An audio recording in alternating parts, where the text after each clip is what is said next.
Ahora sí. Gloria, ¿puedes hacer tú, por favor, la primera oración? Bien, ¿se escucha? Sí. Ya, ok. Querido Bueno. Padre Celestial, que estás en el cielo, alabamos tu nombre y te damos las gracias por este día sábado, Señor. La oportunidad también que nos das de aprender de tu palabra, Señor, de estudiar profecía, de prepararnos para estos tiempos que estamos viviendo. Te Amén. ruego, Señor, que tu Espíritu Santo dirija esta reunión, Amén. que ilumines a Jacqueline, Señor, para que ella exponga todo lo que tú quieres mostrarnos, que le des entendimiento y que tu presencia esté durante toda esta reunión, Señor. Amén. Te rogamos que nos acompañes y nos bendigas en el nombre de Jesús. Amén. Amén, Señor. Muy bien. Vamos a dar inicio entonces a la clase de hoy. Habíamos quedado en esta última cita la vez anterior, a ver, creo. Sí, correcto, estamos.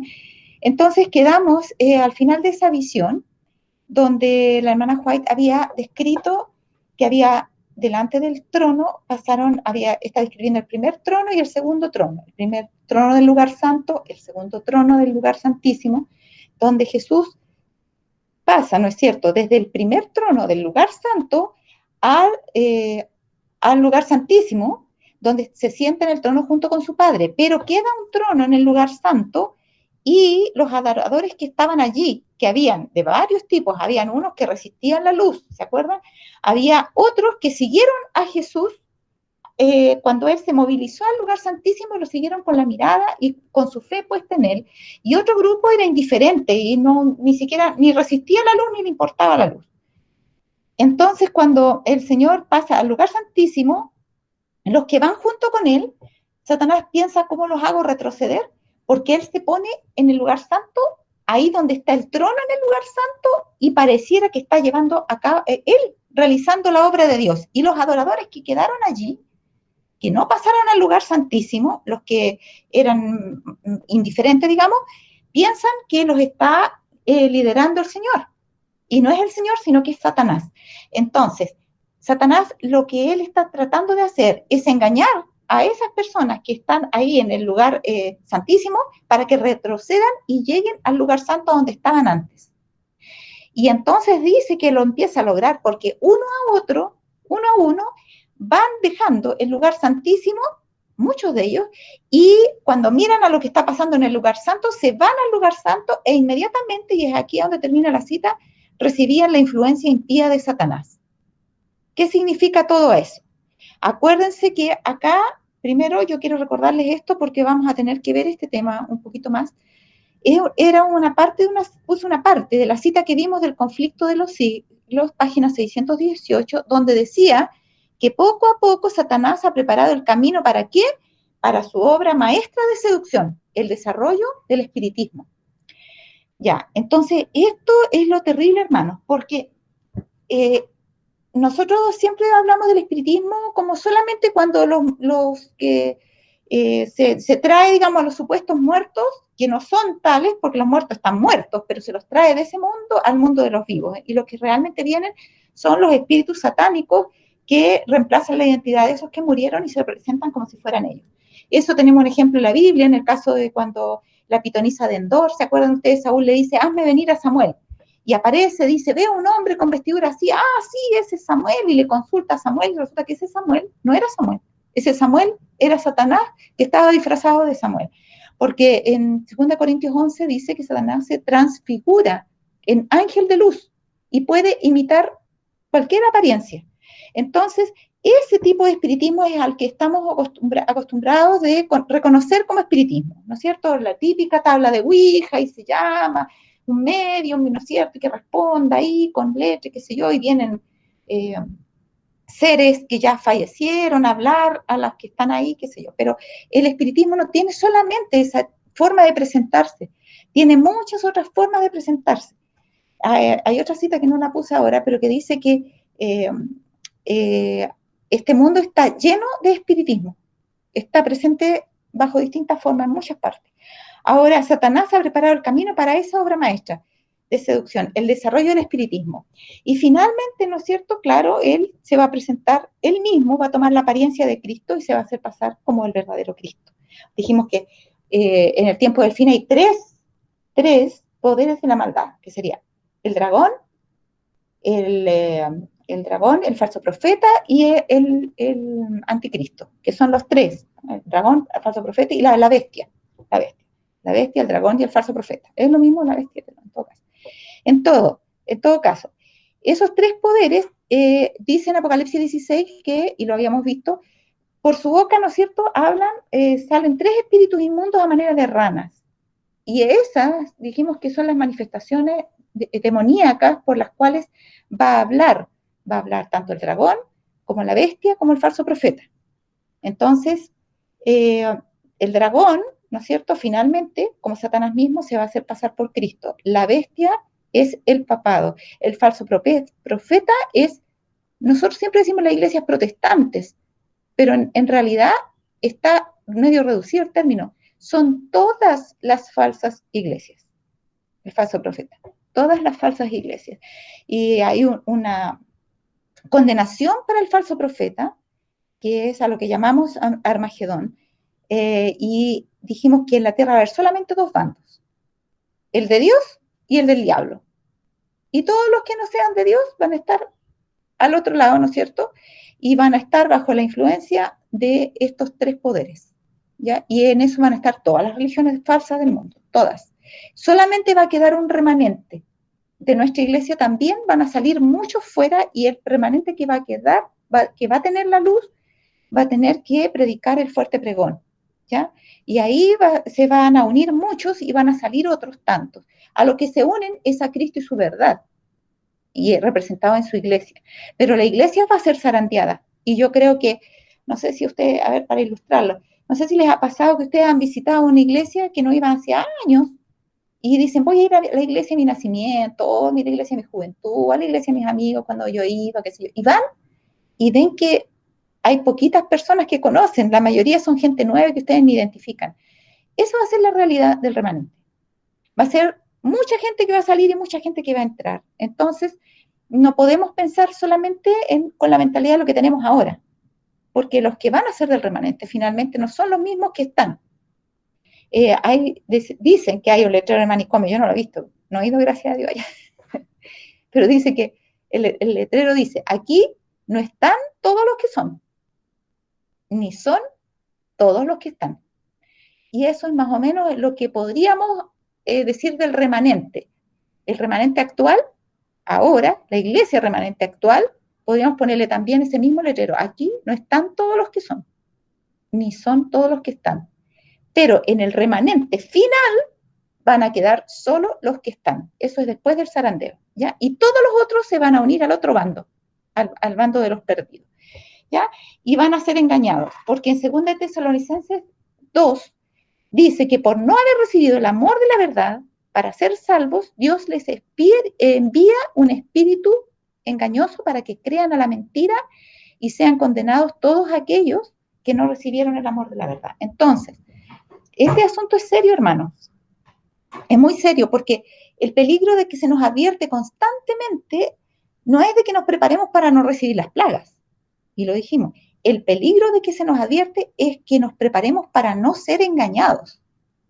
Y no podemos, como decía yo la vez pasada, caer en el mismo error de Eva, que pensaba, no, a mí no me van a engañar porque yo sé que hay uno que cayó en el cielo, que es un ángel, que está tratando de rebelarme en contra de Dios, rebelarnos en contra de Dios.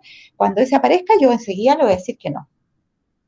Pero ella no obedeció estrictamente a la palabra de Dios que le había dicho, ese árbol, mejor ni te acerques, anda cerca a tu marido, no lo toques, ni siquiera lo toques. Entonces, ¿qué es lo que hizo ella?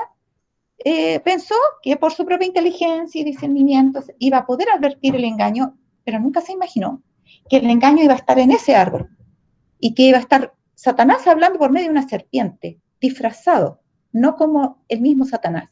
Ahora también está disfrazado y está metido en nuestra iglesia con muchos disfraces. ¿Y para qué decimos en el mundo? Está lleno de los engaños satánicos. Entonces, por eso está diciendo acá, poco a poco Satanás ha preparado el camino para su obra maestra de seducción, el desarrollo del espiritismo. Esa es su obra maestra de seducción.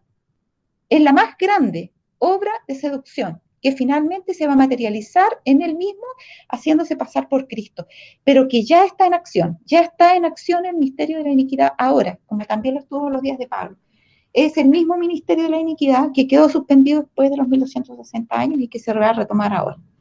Muy bien, dice, tal es el resultado de la acción del Espíritu de Dios. Vamos a ver la diferencia entonces entre el Espíritu de Dios, como, acuérdense que los que estaban en el trono, a ver, ahí donde yo no dejé las otras diapositivas anteriores, pero en esta visión decía que el grupo, tanto el grupo que permanecía en el primer trono, ese que estaba en el lugar santo, como el que estaba en el segundo grupo, el segundo trono, el que estaba en el lugar santísimo, ambos pedían el Espíritu Santo.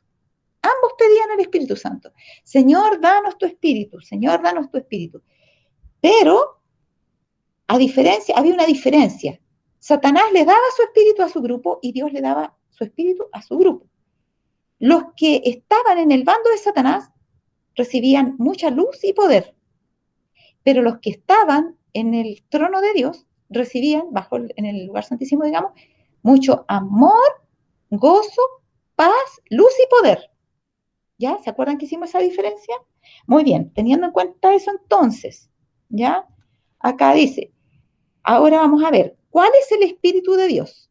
Porque como a los dos se les da un espíritu, hay que ver cómo vamos a distinguir bajo de cuál trono estamos, si estamos en el trono que está en el lugar santo o estamos en el trono que está en el lugar santísimo, que representa las verdades para este tiempo, cuando Cristo pasó al lugar santísimo, que están representadas tipológicamente allí, y eso ya lo mencionamos en la clase anterior también. Ahora dice, tal es el resultado de la acción del Espíritu de Dios. Una reforma en la vida es la única prueba segura de un verdadero arrepentimiento. ¿Ya?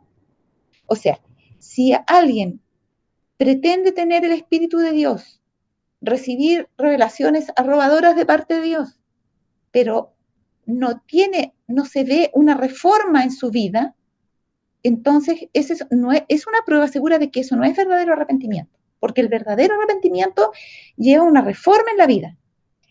¿Y cuáles serían los síntomas?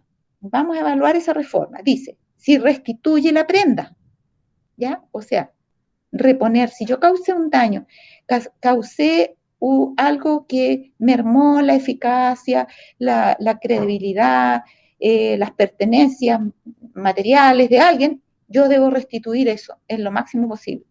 Si devuelve lo que robó, ¿ya? Aunque sea el diezmo, porque a veces pensamos, Dios, pero Dios me entiende, ya, ¿cómo lo voy a devolver? También, el diezmo se puede devolver. Así como en las tiendas comerciales nos obligan a devolver lo que debemos, aunque sea con repactación o lo que sea, y lo hacemos, también a Dios podemos intentar de alguna manera devolver en la medida de lo posible lo que le hayamos sustraído del diezmo. Si confiesa sus pecados, aquí me voy a detener un poco, esto es súper importante, hermano, porque una cosa es arrepentirnos y otra cosa es la confesión de los pecados. Y cuando hay verdadero arrepentimiento, siempre va acompañado de confesión de pecados. ¿Ya? ¿Por qué? Porque se está intentando restituir. Y para poder restituir, la otra persona debe entender que ya no se la está acusando. Debe entender que ya se la tiene no solo por inocente, sino que se la tiene por víctima y que uno quiere, de alguna manera, reponer el daño causado. Entonces, por eso uno confiesa sus pecados. Dice, la confesión debe ser de carácter específico, debe ser hecha al que al que agraviamos, digamos, a ese debemos decirle, yo te agravié en esto, esto y esto dije mal, esto estuvo incorrecto, debe ser de carácter específico. Y si nosotros le causamos un daño a una iglesia, por ejemplo, o a un montón de gente, pongamos en el trabajo, debemos confesarlo en público. ¿Ya? El pecado que se comete en privado se confiesa en privado y el pecado que se comete en público se confiesa en público. El pecado que ocurre solamente en nuestra mente y que nadie lo conoce, el pecado que nadie conoce, se le confiesa solamente a Dios. Son los 3 tipos de confesión. Y eso está muy abandonado en la práctica. Hay gente que ya piensa que no es necesario confesar. Entonces, ¿qué hace? Cuando se arrepiente, entre comillas, como le da vergüenza confesar el pecado, y eso significa que no está tratando de restituir la prenda porque, lo que, el daño que hizo, porque cuando uno está más preocupado por el daño que hizo que por uno no está preocupado, pero ¿qué van a pensar de mí? Uno está preocupado, ¿qué está pensando el otro pobre al que dañé? Entonces, para poder alegrar de alguna manera a ese que entristecí, si es necesario confesar mi pecado, lo voy a hacer. Entonces, ahí se va a notar que el arrepentimiento es verdadero. Entonces, si confiesa sus pecados, en lugar de mandar un regalito, una florcita, saludarle, hola, ¿cómo estás? ¿Qué sé yo? Si en vez de hacer todas esas cosas que son paliativos o caminos alternativos a la confesión, que muchos usan, porque no quieren confesar el pecado. Entonces, van y le dicen, hola, ¿cómo estás? Y creen que con eso ya lo arreglaron. Sí, sí, fui amable. O te traje un regalito, o le mandan una florcita por internet, ¿no? Por WhatsApp. Esas son falsas formas de arreglar lo que hicimos con nuestro pecado. Nosotros debemos confesar, perdona porque te mentí, perdona porque me equivoqué en lo que te dije, te juzgué mal. Ese tipo de confesión. Ahora, si confiesa sus pecados y ama a Dios y a sus semejantes, que eso es guardar la ley, porque el verdadero amor, ¿no es cierto?, es guardar la ley, tanto la primera como la segunda tabla. Amar a Dios sobre todas las cosas y al prójimo como a uno mismo, el que hace eso ha guardado toda la ley. Entonces, el que realmente ama, el que restituye la prenda, devuelve lo que robó, confiesa sus pecados, el pecador puede estar seguro de haber encontrado en ese caso la paz con Dios. En ese caso dio todos los pasos que tenía que dar para encontrar la paz con Dios. Pero en cambio, muchos de estos reavivamientos falsos que hay en la actualidad, la persona que se siente constreñida por el Espíritu de Dios y que siente que no ha hecho bien y que debe arrepentirse, busca todos los otros caminos alternativos, pero no sigue estos pasos: restituir, devolver, confesar, amar, en espíritu y en verdad. De hecho, los que no siguen estos caminos no encuentran nunca la paz. Por eso van una y otra vez en busca de la paz y creen que esos momentos felices que le dan, esos momentos de oración, y le dice el predicador, Jesús te ama, Jesús te acepta como eres, tú ya eres salvo. Y eso los consuela, pero es el consuelo del tonto, diría yo, porque no es un consuelo fundado en la verdad, sino en el engaño. Es un consuelo engañoso porque nos está diciendo que estamos bien cuando estamos mal. Y entonces la gente, como la mujer de Samaria, como le dijo el Señor Jesús, el que toma de esa agua va a volver a tener sed, pero el que toma del agua que yo le daré no volverá a tener sed jamás. Esa es la verdadera agua, la que se encuentra en la palabra de Dios. Seguir las indicaciones de la palabra de Dios. Tales eran los resultados en otros tiempos, ¿ya? Perdón, que en otros tiempos, estos resultados que vimos, que en otros tiempos acompañaban a los reavivamientos religiosos. Cuando se los juzgaba por sus frutos, se veía que eran bendecidos de Dios para la salvación de los hombres y el mejoramiento de la humanidad. O sea, uno encontraba esos frutos, la confesión, el cambio de vida, el que la persona devolvía lo que había robado, etcétera, y entonces uno decía, este es un verdadero cambio. Ahí se notaba, y estos son frutos verdaderos de que la persona realmente se hizo cristiana. ¿Mm? Ahora, y eso realmente mejora la humanidad, no los cantitos, la, los envíos de feliz sábado, que no es que sean malos, yo estoy en contra de eso, pero de las florcitas y todo lo demás, pero cuando no se han arreglado las cuentas no sirve de nada. Ahora, pero muchos de los reavivamientos de los tiempos modernos han presentado un notable contraste con aquellas manifestaciones de la gracia divina que en épocas anteriores acompañaban los trabajos de los siervos de Dios. Entonces, vamos a ver cómo han cambiado los reavivamientos que se dan ahora, en la generalidad de los casos. Es verdad que despiertan gran interés, que muchos se dan por convertidos, ¿ya? Dicen, el Señor me cambió, ahora soy otro, y vemos ahí cantantes como la Yuri, como el Ricardo Montaner, como el otro, ¿cómo se llama? Bueno, estos cantantes mundanos que dicen que ellos se convirtieron a Dios, el mismo es el Puma, ese y esos otros, dicen que ellos se convirtieron y hacen canciones donde alaban a Dios, pero si vemos sus vidas, Siguen haciendo exactamente lo mismo que hacían antes, no ha habido un real cambio. Entonces despiertan gran interés, muchos se dan por convertidos, ellos dicen que están convertidos y aumenta en gran manera el número de los miembros de las iglesias. No obstante, los resultados que estábamos viendo recién no son tales que nos autoricen para creer que haya habido un aumento correspondiente de la verdadera vida espiritual. La llama que alumbra un momento se apaga pronto y deja, que es lo que justo estábamos explicando, la oscuridad más densa que antes. Los avivamientos populares son provocados demasiado a menudo por llamamientos a la imaginación. Eso es súper frecuente, llamamientos a la imaginación, que excitan las emociones y satisfacen la inclinación por lo nuevo y extraordinario. Entonces, hermano, mire, hay dos cosas. Uno, llamamientos no a la imaginación, porque hay unos que son tan obvios que no requieren ninguna imaginación, porque a ustedes le ponen tantas cosas que ver que no necesita para qué imaginarse nada, está todo ahí. Vamos a ver algo de eso en los videos que traje ahora. Pero hay llamamientos a la imaginación. Y esto es donde nosotros tenemos que tener mucho cuidado, mucho cuidado. Especialmente ahora que se está dando un movimiento por la oración a nivel mundial, en todas partes está cundiendo cada vez más esto y se ha entrometido en nuestra iglesia. Estos llamamientos a la imaginación nos llevan a usar métodos imaginativos para poder traer a Dios a nosotros. Están basados en los ejercicios espirituales de Ignacio de Loyola. Él fue el fundador del jesuitismo, el primer jesuita, Ignacio de Loyola. Y él inventó estos métodos como una forma de alivianar su conciencia y encontrar o ver la forma de tener un encuentro con Dios que no podía encontrar debido a que no seguía el método bíblico para encontrarnos con Dios, ¿no es cierto? Como dijimos, confesión de los pecados, restituir la prenda, etc.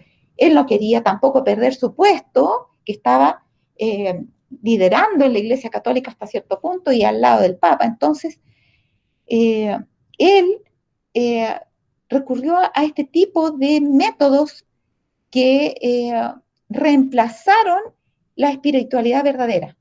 Entonces él se imaginaba y proponía varios métodos, ¿no? Pero, por ejemplo, está la oración contemplativa, la lectio divina, la imaginación guiada, por ejemplo, aquí, etcétera, que eran formas de meternos, digamos, en una escena bíblica, pero no imaginarnos la escena bíblica como uno se la imagina cuando está leyendo, porque la imaginación la necesitamos y es indispensable para poder entender. De otro modo, ¿cómo vamos a entender lo que leemos?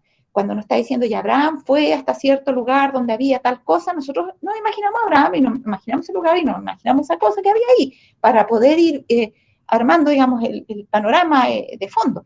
Entonces, esta imaginación no es de la que está hablando. Está hablando de una imaginación donde se escapa de la realidad. Y estos nuevos métodos proponen incluso y dicen, no tengas miedo de ir más allá de lo que dice el texto bíblico. Entonces a uno lo ponen a dialogar con el personaje bíblico que uno está viendo y le enseñan a esperar respuestas a las oraciones. Hablar un rato y después esperarse, dejar la mente en blanco para que a uno le venga una respuesta, porque dice, no solamente tú tienes que hablar con Dios, Dios también tiene que hablar contigo. Oiga, paremos ahí. Dios habla conmigo mediante mi conciencia, mediante su Espíritu Santo, ¿no es cierto? Que al leer la palabra de Dios ilumina mi conciencia en referencia a lo que Él mismo inspiró ahí en su palabra. Pero Dios no viene para hablarme cosas personales, ni mucho menos triviales, y para encontrarse con cualquiera que quiera. O sea, no es cuestión aquí cualquiera use este método y va a poder hablar directamente con Dios. Oh, mire, la panacea. No nos podíamos comunicar antes con Dios porque no encontrábamos el método correcto. Eso no es así. Nosotros vamos a encontrarnos que, por ejemplo, Abraham, cuando Dios le pide que sacrifique a su hijo, Abraham no ve a Dios. Abraham no escucha la voz audible de Dios. Abraham, y está escrito en Patriarca y Profetas, dice que por la experiencia que tenía con Dios, en el estudio de las cosas de Dios, en la oración, él supo que esa era la voz de Dios. Y Dios le dio una señal para que supiera en qué monte sacrificar a su hijo. Pero antes de que pudiera ver esa señal, él tenía que partir, tenía que tomar a Isaac, tenía que despedirse de su esposa y salir con él, tenía que ir hasta allá y al lugar donde Dios le había dicho y a ver que Dios le mostrara el lugar. Entonces él tenía que empezar a actuar por fe. Igual que el pueblo escapó de Egipto, se encuentra acorralado en el mar, pero Dios no le iba a dar todo el camino preparado, tenía que marchar. Y cuando Moisés le dice, Señor, ¿qué es lo que hago? Mira, estamos con el mar ahí, ¿y para qué clamas a mí? Di al pueblo que marche, toma la vara que está en tu mano, hiere las aguas y se van a abrir. Pero eso es cuando ellos llegaron hasta ese lugar, ¿se fijan? Entonces, en este caso, la imaginación de Abraham no fue lo que él usó para conversar con Dios y para que Dios le mostrara, le diera las razones, para conversar y discutir con él y escuchar la voz audible de Dios en esos que esperan que Dios le hable en forma audible. Es decir, esa es la meta final, que Dios le hable en forma audible, y lo cual es muy peligroso, porque al final hablan, pero no Dios, sino ángeles malignos.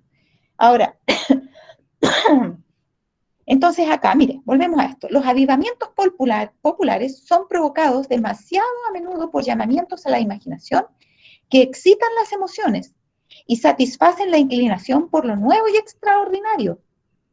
Los conversos ganados de este modo manifiestan poco deseo de escuchar la verdad bíblica. Ya, esto es como la droga. Una vez que una persona está usando cocaína, ya no se conforma con el cigarrillo común. Necesita cada vez una droga más fuerte y otra más fuerte y otra más fuerte. Entonces, estos que están acostumbrados a excitar las emociones y a acudir a su imaginación para conversar con esos personajes que ahora les hablan directamente a ellos de otras cosas, no de lo que está ahí descrito en el relato bíblico, les hablan de otras cosas. Entonces, ahora, estos que están acostumbrados ya a estas cosas nuevas y extraordinarias, ya no tienen. ¿Para qué yo quiero la verdad bíblica? Si Dios me habla directamente, ¿se fijan? Ahí está la trampa. Entonces se alejan cada vez más de la verdad bíblica y los que le están hablando en verdad son los demonios. Ahí está Satanás liderando y la gente piensa que es Dios el que está liderando, pero es Satanás que está en el trono. Ahora, dice, despierta poco interés en la obra de los apóstoles y profetas, o profetas y apóstoles. El servicio religioso que no revista un carácter un tanto sensacional, no tiene atractivo para ellos. ¿Se fijan? Ya, si no hay luces de colores, si no hay un predicador que los haga llorar, que hable de experiencias fantásticas y que se mueva en el escenario de aquí para allá, ¿no es cierto? Y todo ese tipo de cosas, que vengan a hartos cantantes y que canten con los parlantes, ojalá al máximo volumen, y se han fijado que cuando la gente dice amén, generalmente no es porque el canto, no dicen amén cuando un canto está cantado suavecito, sino que cuando el volumen llega al máximo volumen, ahí cuando todos dicen amén. Pero si tú pones un canto dulce, inspirador, nadie dice amén. Lo dicen cuando termina el canto, pero no lo dicen cuando están cantando. ¿Por qué? Porque esos otros están respondiendo a que han sido excitadas sus emociones. No están respondiendo a una inspiración del Espíritu de Dios. Ahora, el servicio religioso que no revista un carácter un tanto sensacional no tiene atractivo para ellos, y muchos se esmeran y hacen programas. ¿Y qué podemos hacer ahora? Ya, tenemos que innovar. Todas las veces tienen que tener algo nuevo. Un pastor N por ahí cayó con eso, porque todas las veces tenía que contar algún testimonio que fuera espectacular. Y yo lo escuché cuando una vez dijo, miren, yo en realidad había contado mis testimonios, ya los había contado, la experiencia en este lugar. Entonces yo decía, ahora, ¿qué voy a contar? Porque tengo que contar algo. ¿Y quién le dijo que tiene que contar algo? ¿Sabe lo único que tiene que contar él? La palabra de Dios, pues. Entonces, ¿qué hizo? Se empezó a inventar esa cuestión de la profecía del 2000, que Jesús viene en el 2031. Ahí encontró otra vez algo sensacional. Y ahora está absolutamente desviado. Ahora, un mensaje que apela a la fría razón. A la gente no le gusta la fría razón, pero la Biblia habla de un culto racional.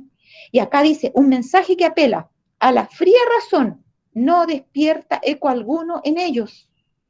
No tienen en cuenta las claras amonestaciones de la palabra de Dios que se refieren directamente a sus intereses eternos.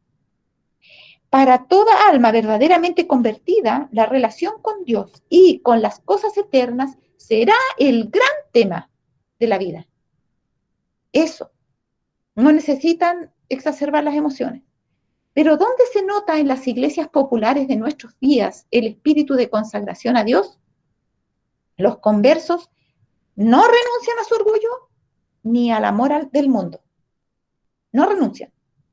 Si usted los ve, siguen practicando los mismos tipos de fiestas, vistiéndose de la misma manera, ataviándose igual que siempre, siguen queriendo figurar igual que siempre, luchando por los puestos igual que siempre, no han renunciado a su orgullo ni al amor del mundo. No están más dispuestos a negarse a sí mismos, a llevar la cruz y a seguir al manso y humilde Jesús que antes de su conversión.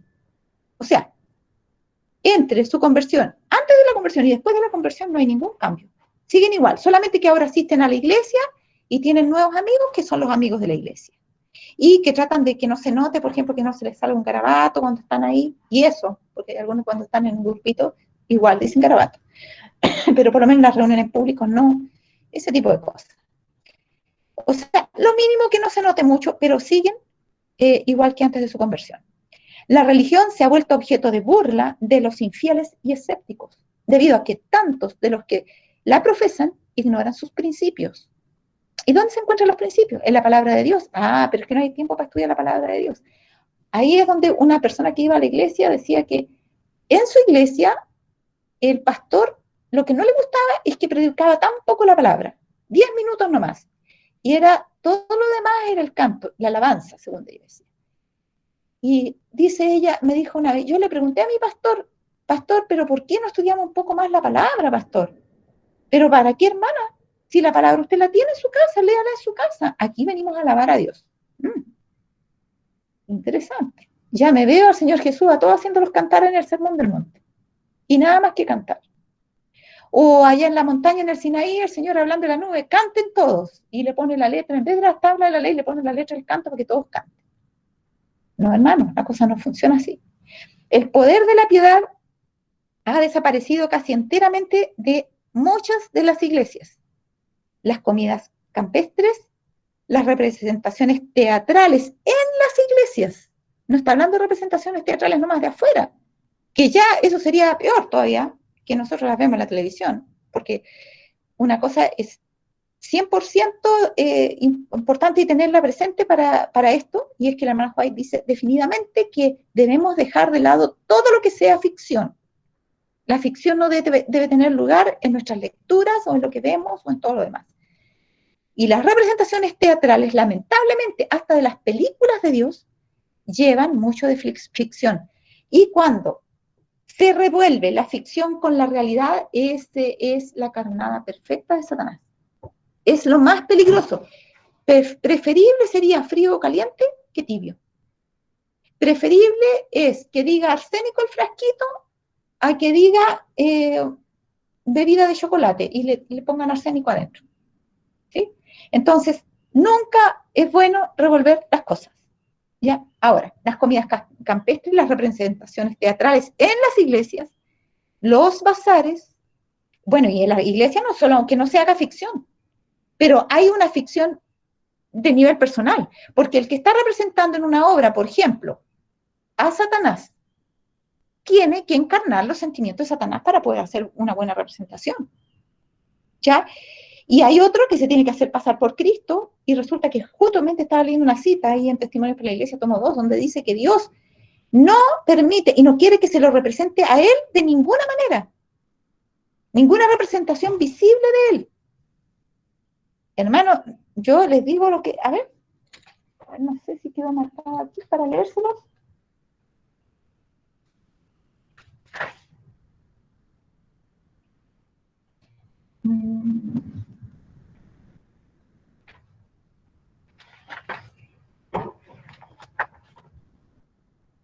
No, no lo tengo aquí, tendría que buscarla en otro minuto. Pero Dios dice así, y está en Isaías, si no me equivoco, 44 o 48, cuando dice, cuando hablé con usted en el monte, o está en el Éxodo, ninguna figura vieron, dice. Ninguna figura vieron. Dios mismo le está diciendo. Así que él pide que no se lo represente. Ahora sí que es más fácil buscar en Isaías. A ver. Porque habla de lo mismo Isaías.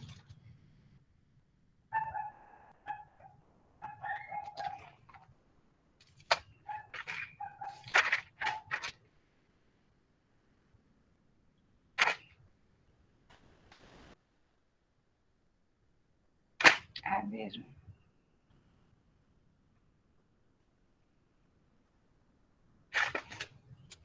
Ay, no lo puedo encontrar tampoco.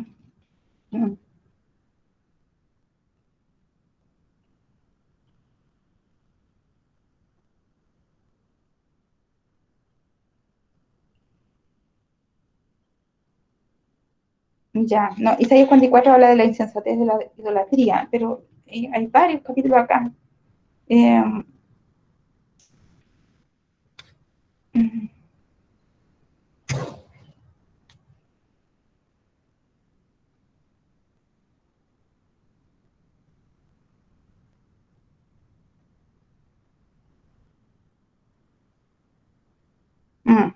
No. Bueno, en 48 también habla bastante, pero no, bueno, no vamos a gastar más tiempo en eso, pero está ahí el texto, si me lo acuerdan, siempre les digo que me lo acuerden, nunca me lo acuerdo. Me acuerdan de ponérselo, se los puedo poner para la próxima presentación. ¿Ya? Entonces, pero Dios dice que no debemos representarlo a él, en ninguna cosa, figura visible de él, ¿ya? Ahora, el poder de la piedad ha desaparecido, dice, casi enteramente de muchas de las iglesias, las comidas campestres, las representaciones teatrales en las iglesias, los bazares, las casas elegantes y la ostentación personal, porque alguien me decía una vez que ha ido a la iglesia, parecía desfile de modelos, porque cada cual trataba de llamar la atención más que otro. Dice, todas esas cosas han alejado de Dios los pensamientos de la gente. La gente más preocupada de estudiar para ir a compartir lo que tiene en el sábado de la iglesia, está más preocupada de ver con qué ropa va a ir para que la vean. Tierras y bienes y ocupaciones mundanas llenan el espíritu. Tierras, bienes, ocupaciones mundanas llenan el espíritu. Mientras que las cosas de interés eterno se consideran apenas dignas de atención. A pesar del decaimiento general de la fe y de la piedad, hay en esas iglesias verdaderos discípulos de Cristo. En esas iglesias, con todo lo perdida que puedan estar, hay verdaderos discípulos de Cristo, y son muchas, más que las nuestras, en el contexto general grande. Por lo tanto, la mayoría del pueblo de Dios está todavía ahí en esas iglesias y debe ser llamada a salir de ahí. ¿Por qué? Porque ahí nos está predicando la verdad. Esa es la razón. Antes que los juicios de Dios caigan finalmente sobre la tierra, habrá entre el pueblo del Señor. Ahora, ojo con esto, porque además, digamos, de que en esas iglesias, las iglesias mundanas, ha decaído la piedad y están todas esas cosas, en nuestras propias iglesias está pasando lo mismo. ¿Ya? Acuérdense que lo que dijimos, no están todos los que son, ni son todos los que están. Ahora, miren, Dios dice que tiene que hacer una purificación, por eso tiene que hacer un zarandeo, para que queden los que realmente son, para que pueda dar su Espíritu Santo, porque tiene que darlo cuando la mayoría de la iglesia esté involucrada y la mayoría sean de él, no cuando haya gente de afuera. Ahora, antes que los juicios de Dios caigan finalmente sobre la tierra, habrá entre el pueblo del Señor un avivamiento de la piedad primitiva, antes que caigan los juicios. Habrá un avivamiento de la piedad primitiva. No confundamos los juicios de Dios con las plagas, ¿ya? Es distinto. Primero caen los juicios, que son para arrepentimiento. Las plagas son para condenación. Los juicios son para que la gente reaccione y se da cuenta de que está haciendo mal, para que cambie, para que pueda salvarse, para que escuche el fuerte pregón. En cambio, las plagas son para destruir a los pecadores que no quisieron escuchar. Entonces, antes que los juicios de Dios caigan, y ya están empezando a caer, es cosa de ver la noticia nada más, antes de que caigan finalmente sobre la tierra, porque va a ser una cosa por todos los lados. A ver, me esperan un segundito, vamos a seguir.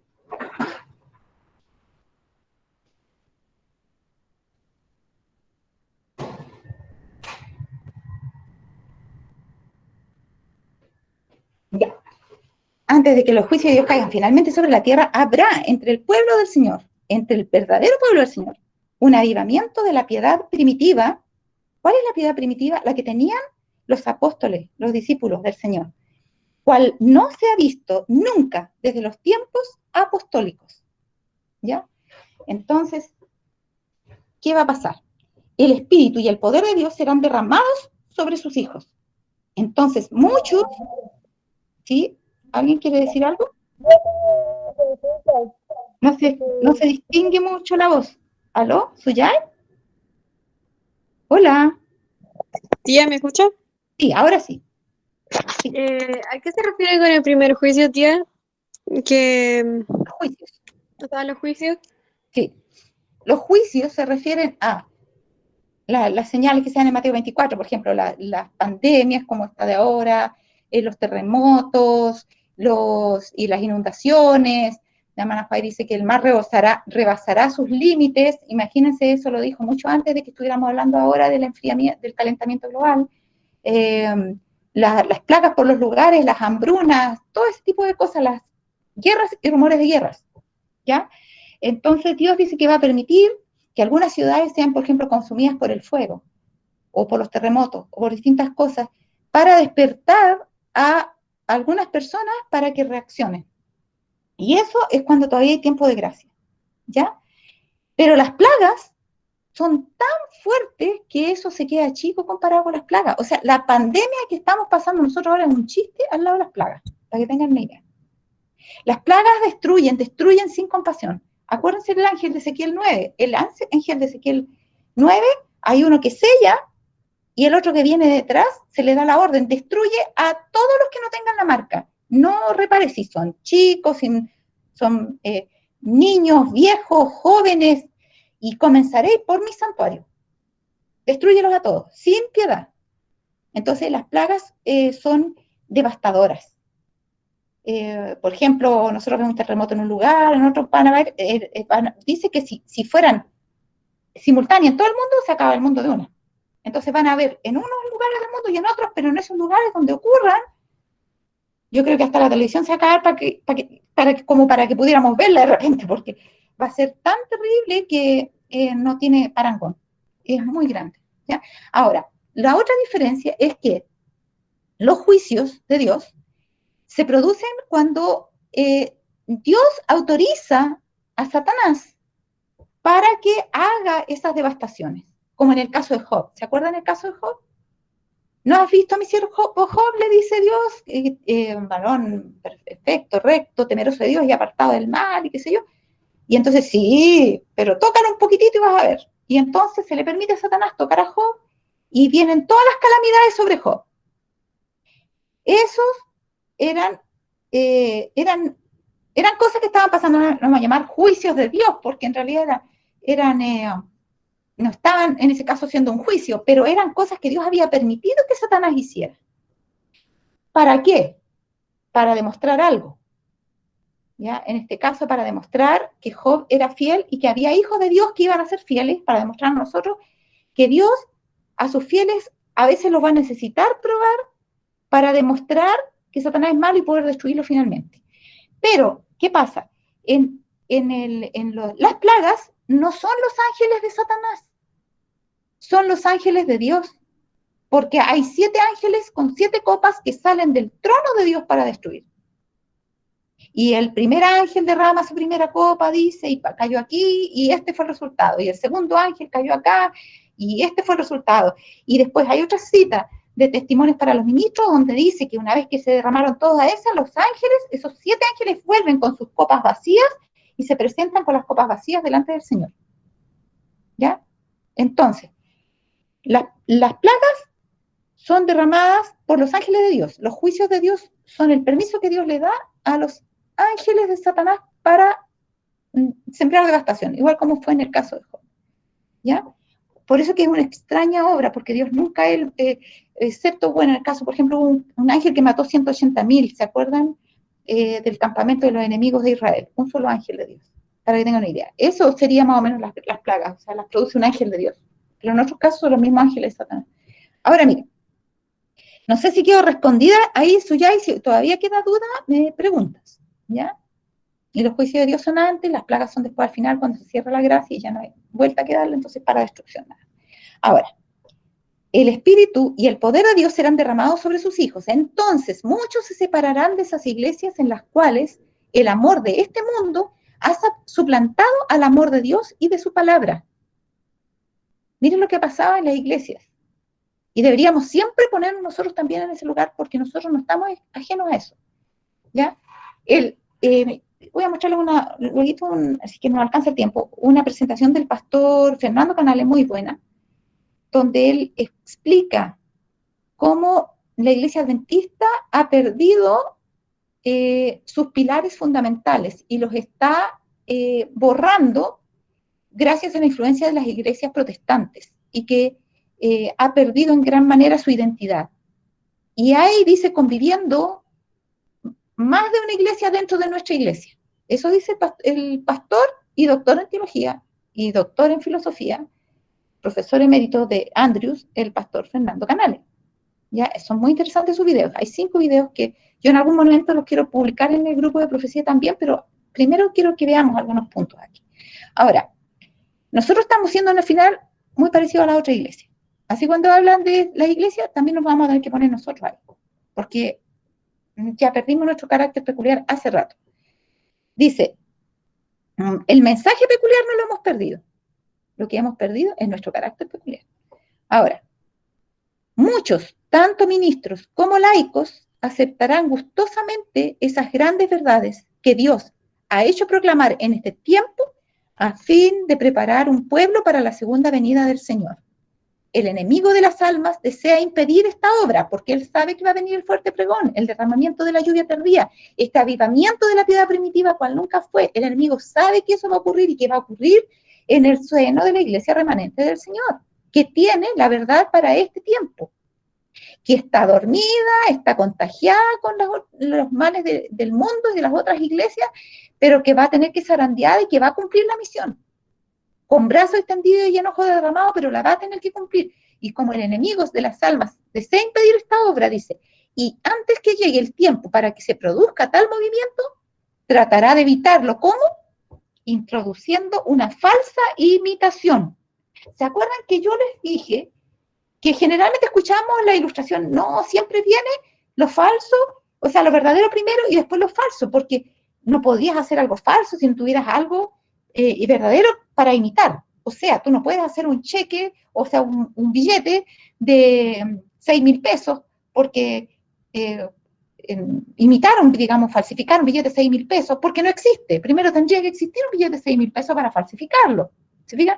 Entonces, ponen ese argumento para decir que siempre viene lo verdadero y después viene lo falso, pero aquí tenemos todo lo contrario, lo que yo les decía en la clase anterior. Así que cuidado con esas máximas que no están inspiradas en la palabra de Dios, porque nos pueden hacer equivocarnos grandemente.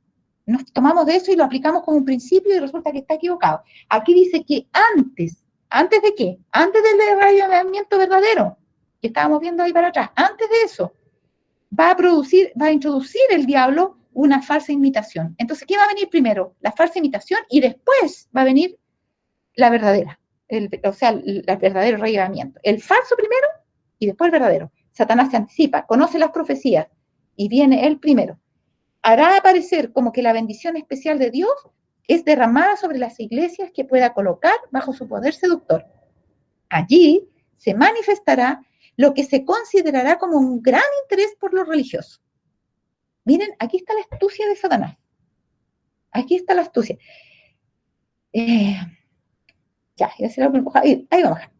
Multitudes se alegrarán de que Dios esté obrando maravillosamente en su favor, cuando en realidad la obra provendrá de otro espíritu. Hay una cita en Mensajes Selectos, tomo 1, donde habla de ese falso avivamiento y dice, pero los milagros se producen entre nosotros. Y está en Conflicto de los Siglos, si no me equivoco, también ahí dice.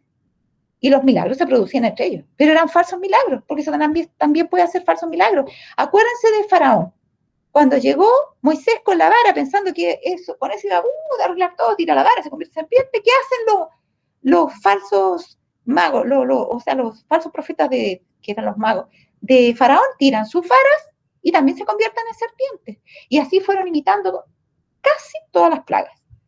Entonces, Satanás puede imitar cosas que ni nos imaginamos y puede hacer falsos milagros. Entonces, dice, se considerará esto como un gran interés por lo religioso. Multitudes se alegrarán de que Dios esté obrando maravillosamente en su favor. Incluso estas manifestaciones espirituales, de estos métodos de oración que se están promoviendo, ¿ya? Hay un libro jesuita que se llama A solas con Dios, no alcancé a poner, se me olvidó, la verdad, iba a poner, se las voy a poner para la otra clase. La foto, escrito por un jesuita, donde describe estos métodos, y los que lo han leído, porque yo no, hay que comprarlo, no tengo cómo descargarlo, los que lo han leído explican que son más o menos los mismos que estamos enseñando en el otro asunto que viene ahora de momentos a solas con Cristo, en otro lugar se llama momentos a solas con Jesús, o etcétera, le cambian el nombre, pero es lo mismo que a solas con Dios, como el libro jesuita ese. Incluso el pastor Bullón hizo un libro que le llamó A solas con Dios. Ahora, la obra provendrá de otro espíritu, bajo un disfraz religioso. Satanás tratará de extender su influencia sobre el mundo cristiano. ¿Cuál entonces es el foco de Satanás? ¿La gente del mundo? No, eso ya los tiene de su lado. El mundo cristiano es su foco. Ahí él quiere hacer su obra. Y Satanás tratará de extender su influencia allí, sobre el mundo cristiano. ¿Cómo? Bajo un disfraz religioso. En muchos de los despertamientos religiosos que se han producido durante el último medio siglo, se han dejado sentir en mayor o menor grado las mismas influencias que se ejercerán en los movimientos venideros más extensos. Entonces, sí. Una pregunta, ¿puedes explicar mejor con respecto, porque yo tengo el libro A solas con Jesús, una meditación de Bullón, ¿Ya? ¿cuál sería lo incorrecto de eso? No, estoy hablando, no sé, Bullón, el libro ese no lo he leído. Porque hay A solas con Jesús que son meditaciones cada día que la escribió él. Sí, pero lo que estoy queriendo decir es que este es el título del libro, miren cómo es astuto Satanás, se lo pone a movimientos de oración que están habiendo.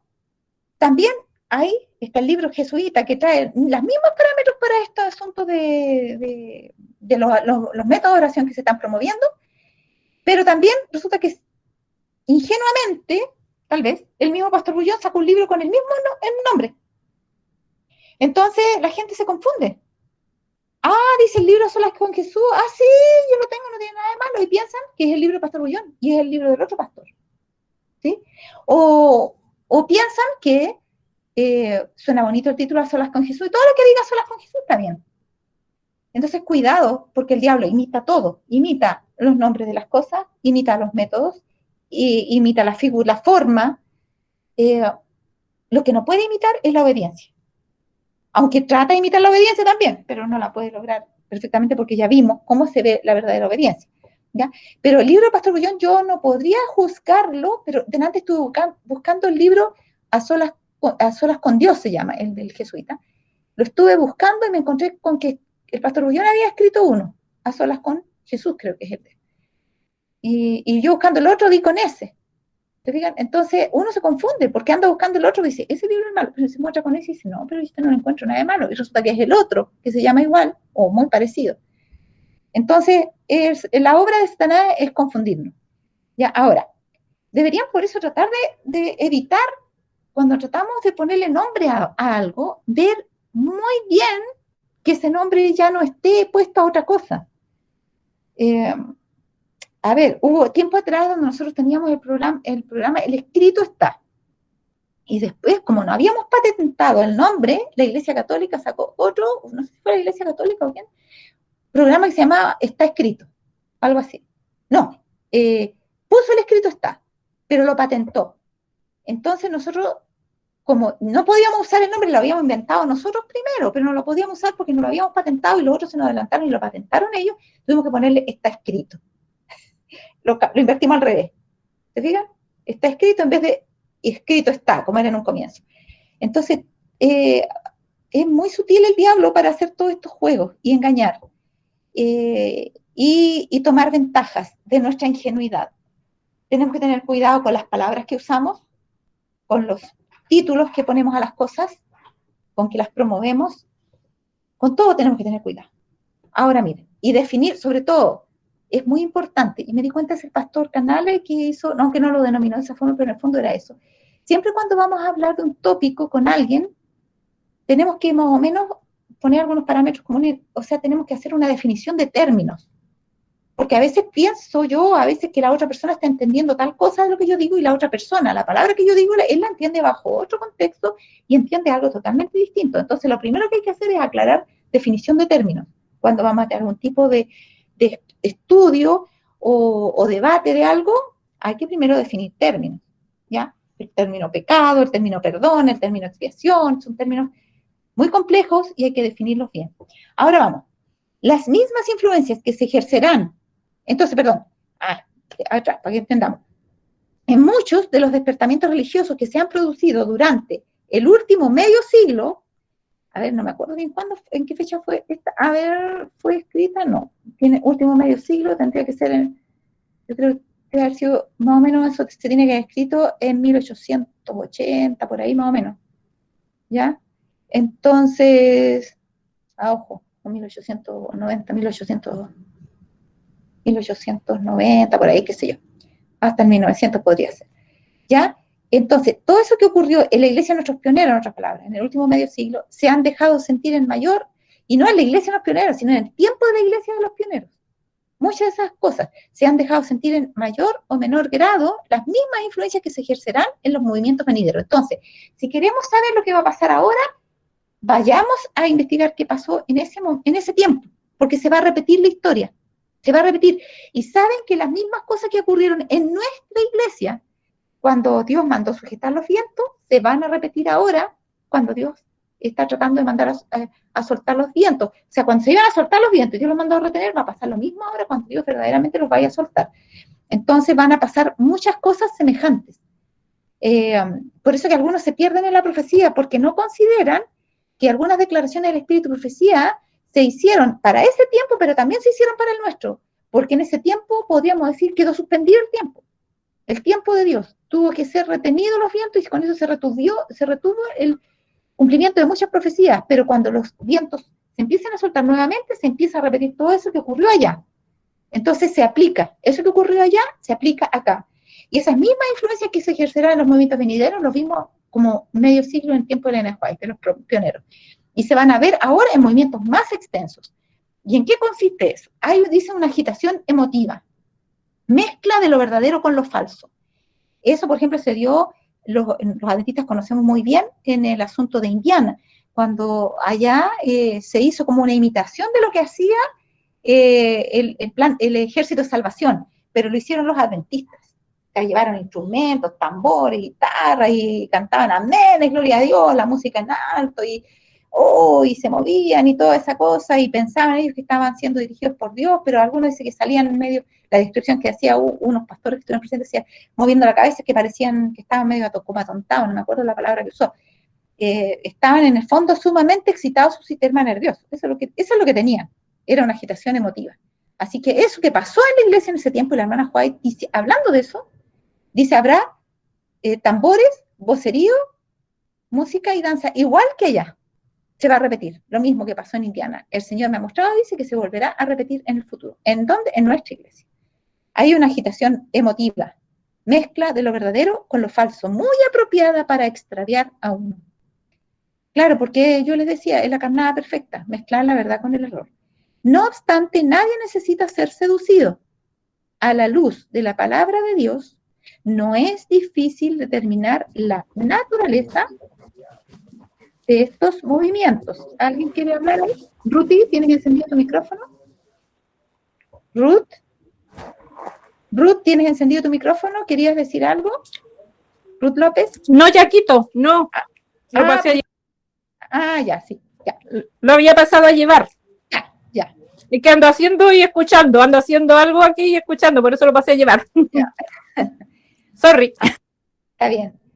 Entonces, donde quiera que los hombres descuiden el testimonio de la Biblia y se alejen de las verdades claras que sirven para probar el alma y que requieren abnegación y desprendimiento del mundo, podemos estar seguros de que Dios no dispensa allí sus bendiciones. A ver, ojo con esto.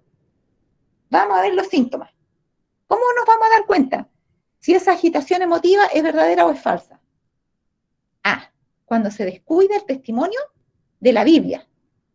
Y si la gente esa, que está motivada, tan motivada, se aleja de las verdades claras que sirven para probar el alma.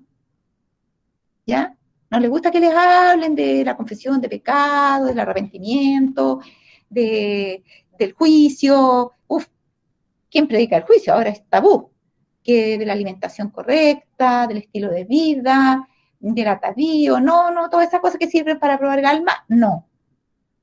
Entonces, descuidan el testimonio de la Biblia y se alejan de las verdades claras que sirven para probar el alma y que requieren, ¿qué cosa? Abnegación, porque son cosas difíciles de asumir para nuestra naturaleza caída. Entonces nosotros naturalmente las rehuimos, pero ¿qué tenemos que hacer? Tomarnos de la mano del Señor y avanzar, para que el elemento sobrenatural del Señor tome vida en nuestros corazones y queramos hacer su voluntad, porque Él es el que pone tanto el querer como el hacer. Entonces, requieren abnegación. ¿Y qué más requieren? Desprendimiento del mundo. O sea, nosotros vamos a tener que dejar cosas, vamos a tener que desprendernos de cosas y vamos a tener que tener una actitud de abnegación para poder ser probados por medio del testimonio de las Escrituras. Pero ¿qué pasa? Estas cosas nos distraen de eso. Y cuando eso pasa, cuando estas personas son pura emoción y no está pasando nada de esto, no hay abnegación, no hay desprendimiento del mundo, la gente se aleja de las verdades de la Biblia, nada de eso quiere, entonces podemos estar seguros de que Dios no dispensa allí sus bendiciones. Y al aplicar la regla que Cristo mismo dio, por sus frutos los conoceréis, resulta evidente que estos movimientos no son obra del Espíritu de Dios. Cuando ustedes están en toda su algarabía y todo, y ustedes dicen, hermanos, ya, ahora vamos a estudiar la palabra de Dios. Algunos empiezan a irse. Terminó el concierto y se empieza a vaciar la iglesia. Cuando viene la predicación, empieza a quedar poquita gente. Ojo con eso. Entonces yo quiero mostrarles algo para que ustedes más o menos entiendan de qué estamos hablando. Miren, a ver, no sé si... Miren, esto pasó en uno de nuestros camporis, para que tengan una idea.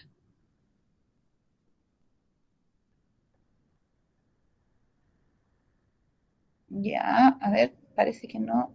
Creo que tenía que cerrar este. Este es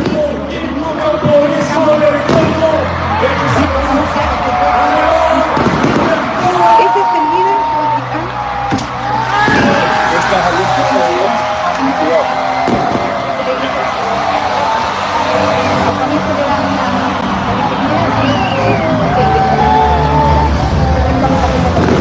y lo felicitan porque tiene más de 1.000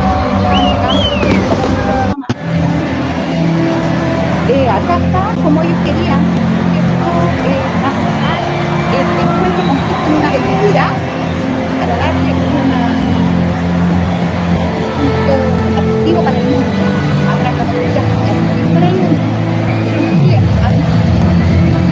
Entonces, para ejemplificarlo, quiero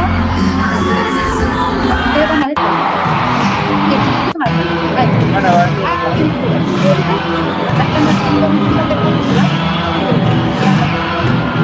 tienen los jóvenes miren la música, escuchen la música,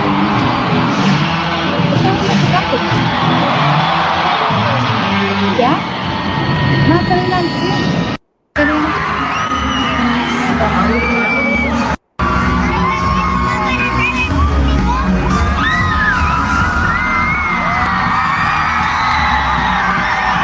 reclamando a los artistas,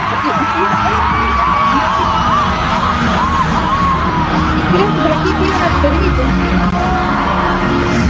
saltando, reclamando. Obviamente le decía Voy a hacer el análisis de ese video entonces. Lo que yo les estaba explicando, que mi voz no se escuchaba, era lo siguiente. Ese es un Campori de conquistadores nuestros. ¿Qué se procuró hacer en ese Campori? Se procuró hacerlo atractivo para la juventud, que lamentablemente tenemos tanta juventud ya mundanalizada dentro de la iglesia, que no le atrae el estudio de la Biblia, no le atraen las verdades que prueban el alma, como dice. Entonces, les presentaron el tema de conocer a Jesús como una aventura. Muy astuto el diablo.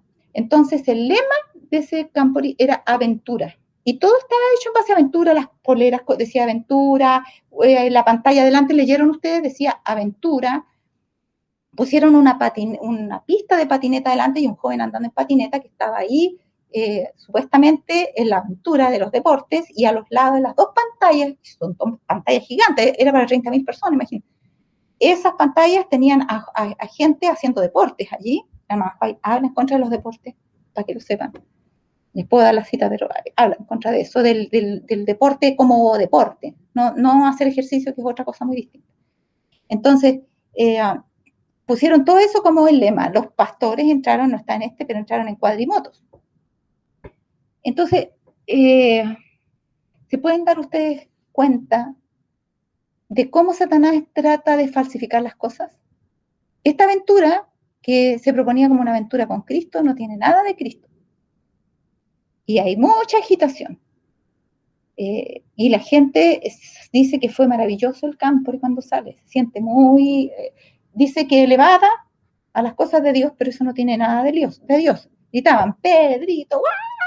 Y había unas que gritaban como locas, y no sé, a ver si se me perdió el video que era, pero realmente parecía una persona loca la que estaba gritando. Espérense, a ver si quiero. Acá está, espérense. Para que ustedes vean, es el mismo campo, ¿sí? Para que ustedes vean. Entonces, eso está, lo ponemos, Meet. Presentar ahora una pestaña de Chrome, en la nueva pestaña, compartir, aquí va. Escuchemos.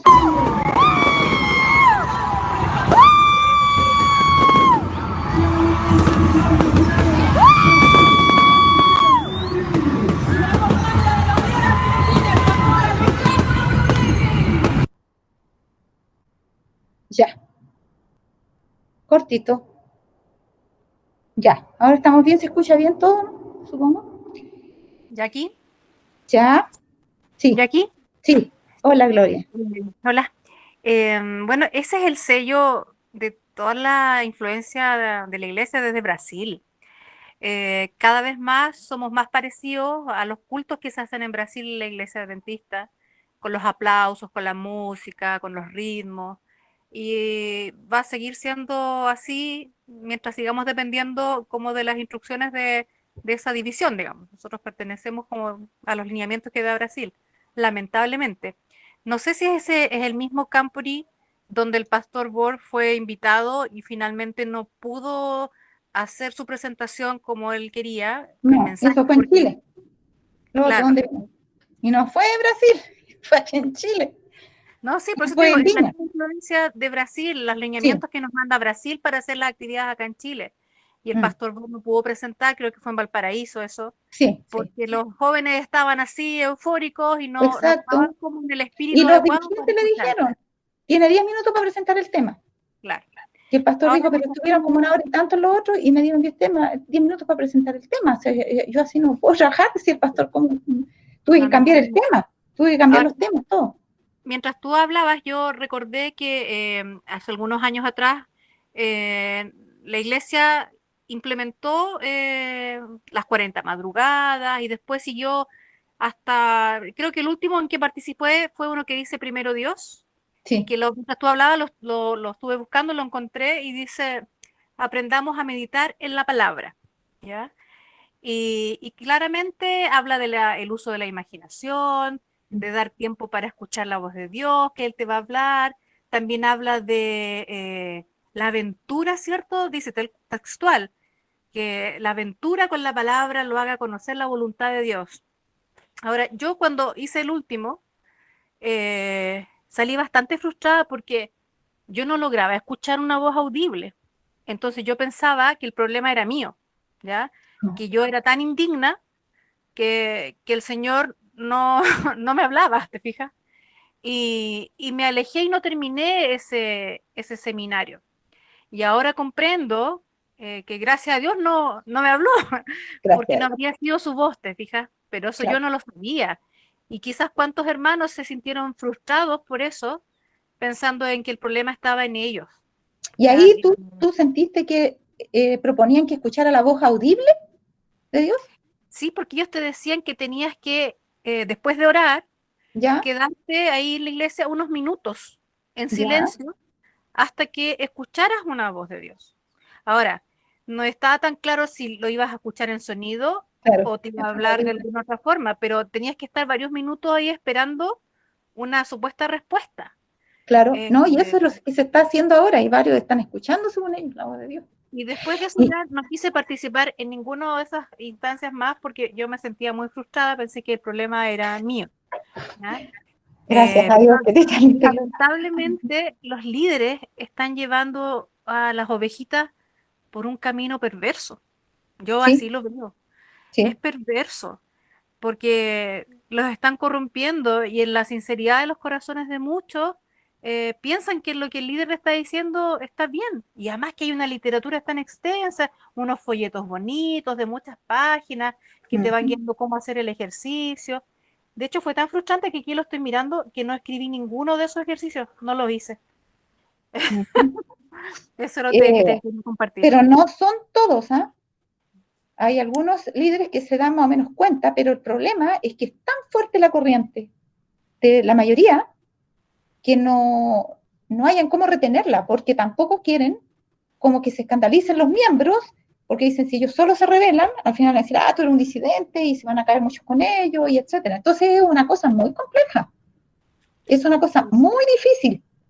Yo creo que cada uno en el lugar que está tiene que levantar la voz, cada uno, y nadie tiene excusa para quedarse callado, ninguno, ni los líderes ni nosotros, ninguno, ninguno. Entonces, miren, denos un momentito.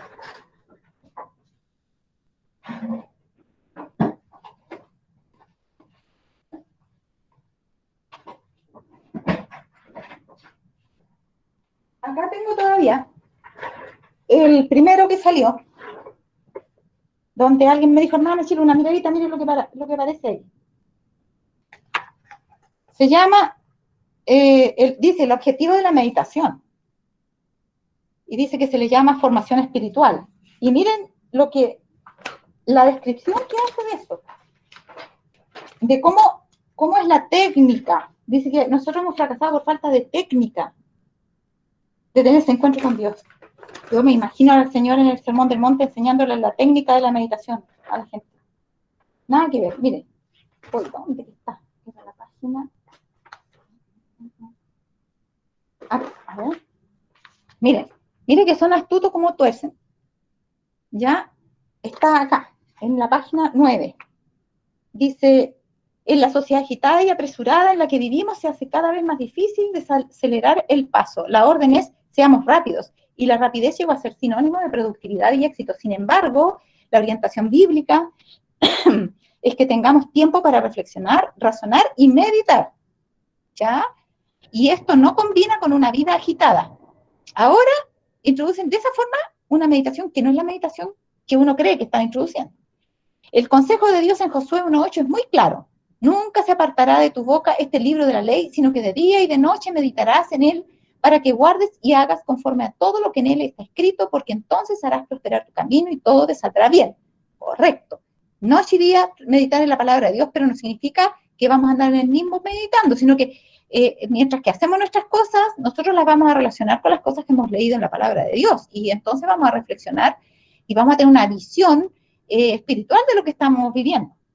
Pero dice, note algo interesante en este versículo. La prosperidad y el éxito están condicionados a la obediencia que depende de la meditación. Es decir, meditar es la base del éxito. A ver, ya. Pero, ¿qué significa meditar? Y ahora viene lo bueno. Dice, la palabra hebrea, ajá, porque son acá, que son bien buenas para buscar las palabras y todo, y a la gente hacerle parecer erudición, traducida en Josué 1.8 como meditar, significa literalmente murmurar, balbucea. El razonamiento es el siguiente. ¿Cuál razonamiento de quién? ¿De la palabra de Dios? No, el razonamiento de lo que esta persona está, la aplicación que le está dando esta palabra. Dice, el razonamiento es el siguiente. Cuando alguien balbucea continuamente la palabra de Dios, piensa constantemente en ella. O sea, para poder pensar en la palabra de Dios tengo que estar todo el rato hablándola. Esa es la forma en que yo todo el día medito en la palabra de Dios mientras hago mis cosas. Tengo que estar todo el rato hablando, repitiendo la palabra de Dios para poder meditar. Continuamente, dice, balbucea continuamente la palabra de Dios. Piensa constantemente en ella. Dos cosas diferentes. Es como si la persona estuviera todo el tiempo hablando de la escritura en un tono bajo, suave. ¿Qué tiene que ver el tono?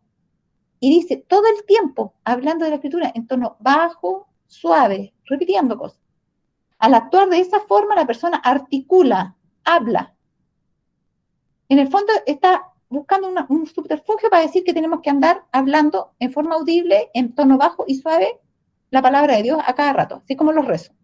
En consecuencia, meditar implica estudiar, reflexionar, imaginar, pensar en la escritura, llenarse la mente y la boca con ella. Ahí lo metió todo dentro del paquete para que no se note mucho, pero ya plantó la idea. ¿Se fijan?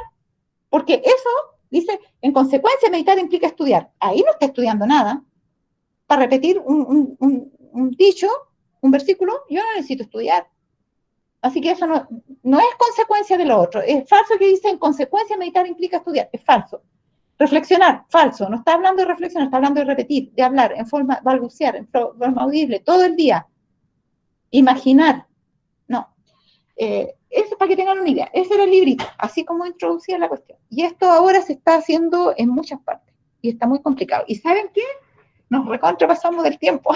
Me di cuenta y no alcancé a pasar. Me faltaba el video del pastor Canales, que yo creo que lo vamos a ver en la otra clase, porque él plantea desde otro ángulo la problemática de la iglesia, de cómo nos está asimilando el protestantismo a nosotros, que no se llama ya protestantismo, porque no protesta nada, sino que cómo las iglesias populares nos están asimilando a nosotros, que deberían ser protestantes, ¿no?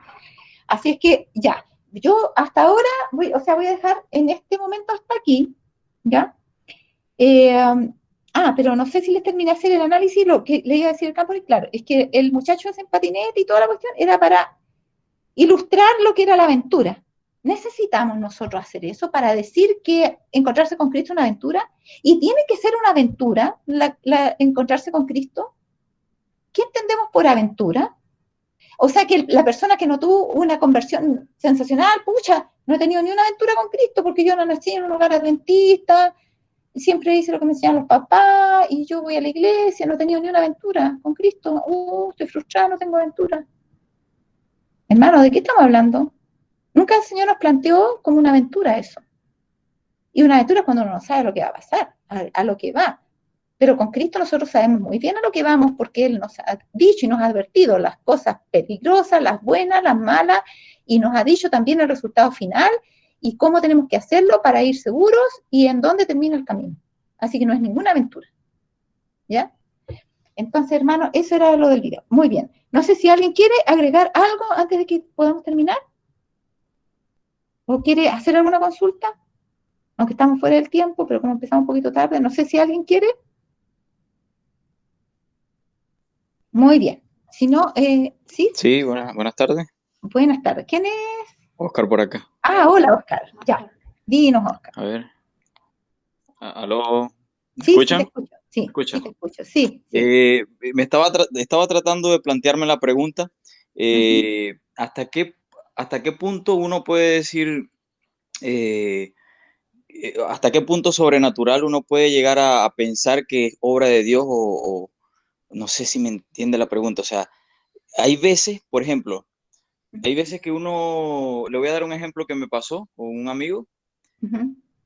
Y él me dijo que él le llegó internet así sobrenaturalmente al teléfono. Entonces él decía que eso era cosa de Dios. Entonces ahí estoy como un poco confundido porque no sé hasta qué punto uno puede decir, no, sentí a Dios o sentí que porque escuché en la iglesia, porque no estábamos cantando nosotros, sino era una voz más allá, se escuchaban las voces súper afinadas o qué sé yo. Pero, o sea, mi pregunta básicamente es esa, ¿hasta qué punto uno puede pensar que es Dios o es algo que no es Dios? Claro. No sé si Muy, me muy entiendo. buena pregunta, sí, correcto, está bien. ¿Qué pasa? Cuando yo, como por ejemplo, no tengo internet en el celular, por ejemplo, y lo necesito urgentemente para hacer una obra misionera y me llega el internet, y yo doy un buen estudio bíblico gracias a eso y salgo del problema y entonces Dios es honrado, yo puedo pensar que es un milagro de Dios porque se hizo algo bueno que era para promover la palabra de Dios en ese caso. Pero si a mí me llegó internet al teléfono en forma milagrosa, porque yo estaba buscando cualquier cosa, whatsappeando, mirando cosas, y de repente me llegó, entonces, ¿dónde está el propósito divino? Entonces, Dios nunca hace las cosas porque sí, ni para darnos demostración momento a momento de cada cosa, porque hay gente que siempre quiere probar a Dios, ¿ya? ¿Se acuerdan cuando al Señor Jesús le dijeron, Señor, pero qué señal nos das tú de que tú haces esto? Entonces, el Señor le dijo, la generación mala y adulterina demanda señal, pero señal no les será dada, sino la señal del profeta Jonás. En otras palabras, los mandó a estudiar la Biblia. Si ustedes quieren tener una prueba de que yo soy el Mesías, estudien la Biblia, ahí van a encontrar las pruebas. No pidan que yo les haga un milagro especial para poder saber, a pesar que hacía milagros todos los días, pero Él quiso enseñarnos a nosotros también en el futuro que nuestra experiencia no debe estar basada en los milagros, ¿ya?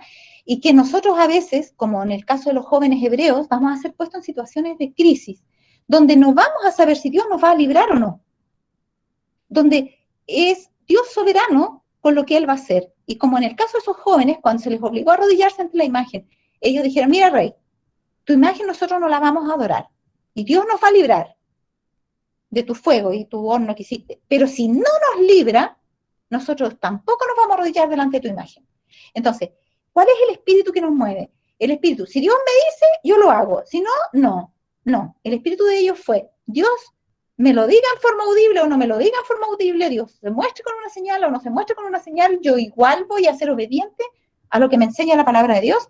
Entonces, es la actitud correcta, y en ese caso, Dios honró esa actitud correcta porque tenía un plan. Que no obra porque sí, nomás para andar honrando a las personas por aquí y por allá, sino porque hay un plan detrás. Y eso siempre debe estar sujeto a los principios de la palabra de Dios. Entonces, ¿para qué yo estoy pidiendo?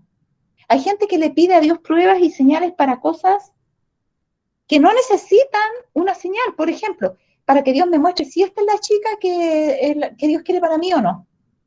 Y resulta que la chica, ustedes la ven que va a fiestas, que fuma, que... A ver, ¿cómo son las verdaderas hijas de Dios? Dios dice que no hay que tener yugo desigual. Si nosotros queremos buscar a alguien para compartir de las cosas de Dios y nosotros somos de Dios, vamos a tener que buscar lo que Dios nos aconseja de eso. Entonces no tenemos para qué pedirle una señal a Dios para ver si esa es la chica, cuando la palabra de Dios ya nos dice cómo buscar la persona correcta, porque eso ya nos ha sido revelado. Entonces cuando ya hay revelación, Dios nos exige ir a buscar la revelación. No nos va a mal acostumbrar, que vamos a ir a tocarle la puerta cada rato para preguntarle las cosas cuando tenemos ahí mismo cómo consultar, ¿te fijas? Entonces, hay varias cosas, pero fundamentalmente lo principal de todo es, ¿esto tiene sentido en la palabra de Dios? ¿Es realmente necesario?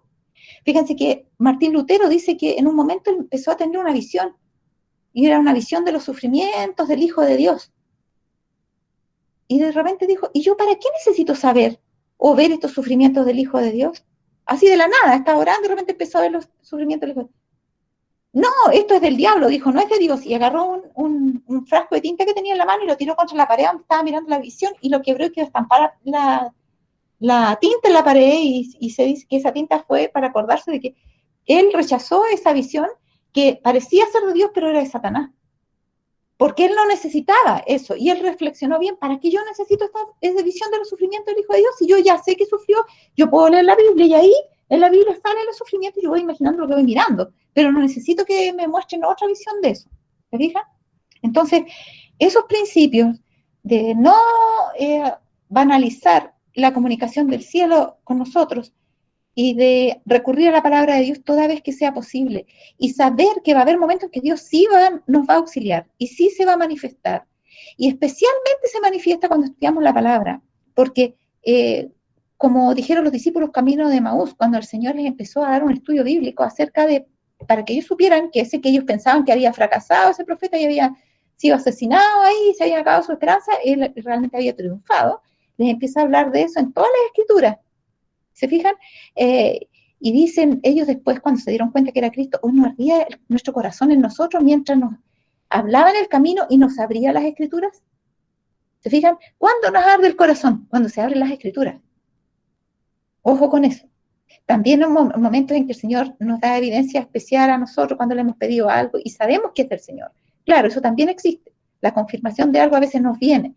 Pero nosotros estar probando a Dios, no. Podemos pedirle un favor. Si Él quiere, lo da. Pero no andar pidiéndole confirmación para allá y para acá. Otros piden, echan una monedita, si va para allá o para acá, ahí es Dios que me habla o que no me habla. Hay un capítulo entero, Mensajes Selectos, tomo 2, que habla de eso. De que eso no se debe hacer. Echar suerte para... Había suerte que se echaba el pueblo de Israel, pero era Dios había ordenado como tenía que hacer y se hacían con el Urim y Tumim. Y no era echar suerte cualquiera, tampoco tenía que ser la persona indicada y tenía que ser de la forma que Dios había establecido que se iba a revelar. Y no sencillamente así echando monedita al aire. Entonces hay mucho en este tema que aclarar, es un tema bien amplio para saber cómo es la voz de Dios, pero básicamente lo que tenemos que saber primero, ¿está refrendado por la palabra de Dios? ¿Es algo realmente necesario lo que estoy pidiendo? ¿Estoy actuando debido a la revelación que ya tengo o le estoy pidiendo a Dios más revelación, pero no estoy obedeciendo la que ya tengo? Porque Dios me va a dar más luz cuando yo ya haya obedecido la luz que tengo. Pero no le puedo andar pidiendo revelaciones a Dios espectaculares cuando ni siquiera he estudiado todo lo que ya nos ha revelado. ¿Se fijan? No sé si por ahí, Oscar, está respondido o hay algún otro aspecto que te quedó dando vuelta por ahí. Ahora, me quedó clarísimo. Me quedó clarísimo. Muchas gracias. Me alegro. Qué bueno. Muchas gracias. Entonces, lo que sí, nunca vamos a poder decir totalmente cómo se me revela a mí o se te revela a ti, pero hay momentos en que el corazón nos dice claramente que Dios es el que nos está hablando. Eso es una cosa muy personal y no la podemos tampoco, generalmente cuando nos llega eso son cosas muy privadas y no las podemos compartir. Otras veces sí las podemos compartir. Hay milagros que Dios hace cuando nos salva de situaciones extremas, sí. Hay, y es obvio que es Dios porque no teníamos cómo salvarnos nosotros de otra forma.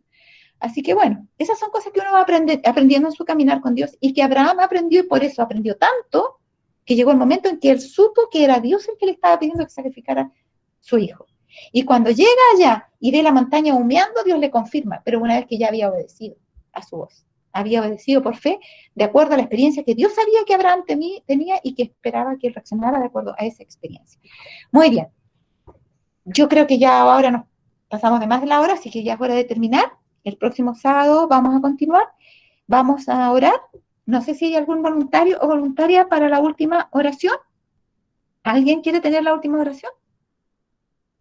Diva, te veo que estás por ahí. ¿Quisieras tener la última oración para terminar, por favor? Enciendes tu micrófono y para que ores. Diva. Te tocó. Sí, Yaquito, aquí hay un poco de bulla, así que preferiría que lo hiciera otro hermano, por favor. Ah, ya, correcto, ya. Entonces, el Rodrigo que la vez pasada no alcanzó a orar porque no sé que tuvo un problema ahí con el micrófono o algo. Rodrigo Estrada. Él nos va a despedir la última oración. Espero que sí. Rodrigo, ¿puedes orar por nosotros, por favor, para la última oración? Enciende el micrófono. Rodrigo. Va, también. Estoy acá, tengo problemas también con el computador. Con el ruido de fondo. Ya. Sí. A ver, ¿pero puedes orar? Sí. Ya, oremos entonces. Ya. Bendito Señor y buen Padre que estás en todos los cielos. Gracias te damos porque nos acompañas día a día. Alimenta nuestros corazones con tu palabra. Muy agradecido infinitamente, Señor, de que nuestras cabezas estén bien, nuestras mentes estén dispuestas en nuestro corazón a aprender de ti. En los minutos clave, en los momentos clave, Señor, cuando escuchemos tu palabra, podamos darnos cuenta cuál es la verdad y cuáles son los engaños que Satanás nos está poniendo entre ellos, para poder engañarnos, Señor, y no seguir tus ejemplos y seguirte fiel. Padre Celestial, te pido por favor que nuestras vidas sean caminos pedregosos, pero tú que vayas sacando las piedras para que podamos caminar en ti. Mi Señor, acompáñanos y guíanos en el nombre de Jesús. Amén. Amén, Señor. Gracias, Rodrigo. Gracias a todos los que nos acompañaron esta tarde. Los espero para el próximo sábado. Que Dios les bendiga y les dé una bendecida semana también. Chao, chao.